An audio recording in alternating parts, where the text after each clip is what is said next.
Number 1, write the equation of a parabola whose vertex is -2, 1 and has a leading coefficient of -1/4.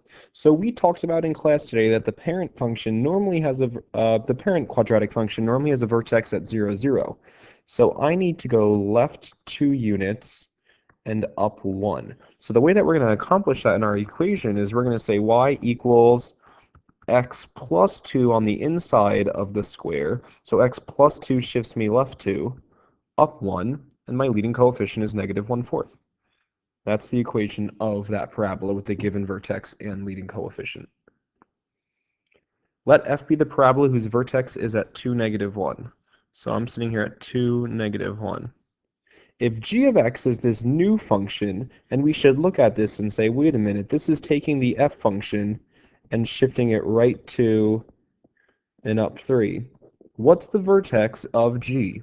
So I went right 2 and up 3. So right 2, up 1, 2, 3. So that's my new vertex at the point 4, 2. 4, 2 is our new answer. How do I know that? We shifted right 2 and up 3 is what I'm looking for in your explanation. If the graph of y equals f of x is shown below, sketch a graph of this new function here. Explain how you obtained your answer. Well, my explanation is I know the graph of g is taking the graph of f and shifting it left 4 units and down 5. I'm translating it left 4 and down 5. So 1, 2, 3, 4, 1, 2, 3, 4, 5. 1, 2, 3, 4, 1, 2, 3, 4, 5. Applying this translation, 1, 2, 3, 4, 1, 2, 3, 4, 5, to all of these points, we get our new graph here, which looks something like that. That's our new graph there. It should be congruent to the original one, which it is, because translations are rigid motions and they create congruent figures. So there's my new graph of g. That's the original graph of f when I translated it left 4 and down 5. Your explanation should say something like I translated it left 4 and down 5. So I got a quadratic function here. We've got a vertex of going left 2, up 1, left 2, up 1. So there's my vertex. It's concave down because I have a negative leading coefficient there. So I've got a vertex at -2, 1. It's concave down, and because that 1/4 is smaller than 1, it's narrow. It's wider. My y values don't grow as quickly, so it's wider. So I have a pretty wide parabola here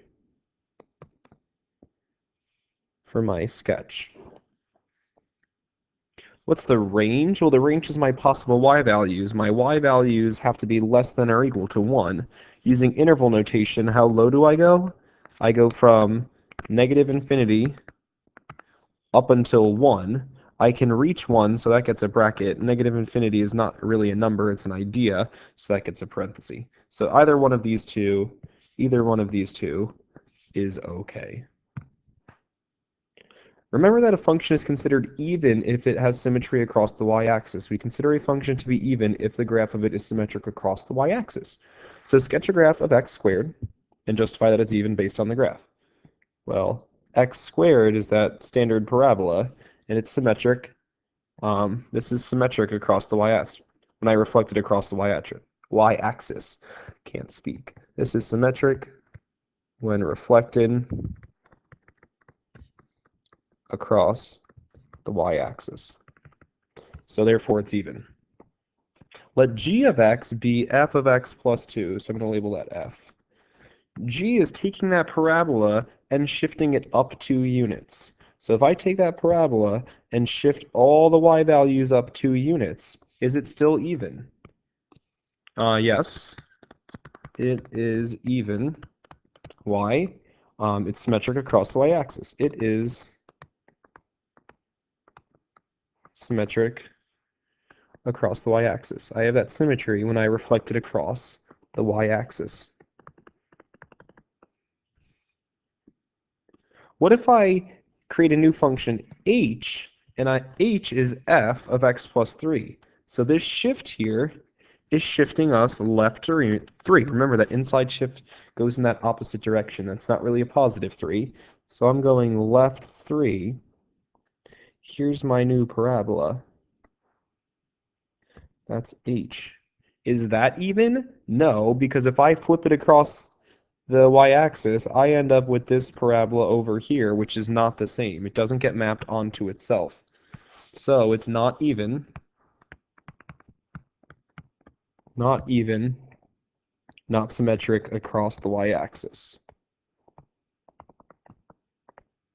I cannot reflect it across the y-axis, and it maps it onto itself. So vertical shifts there apparently don't affect whether a function is even or not, but horizontal shifts do. Hopefully this was a nice review of translating functions as well as doing some vertical stretching and reflecting of them.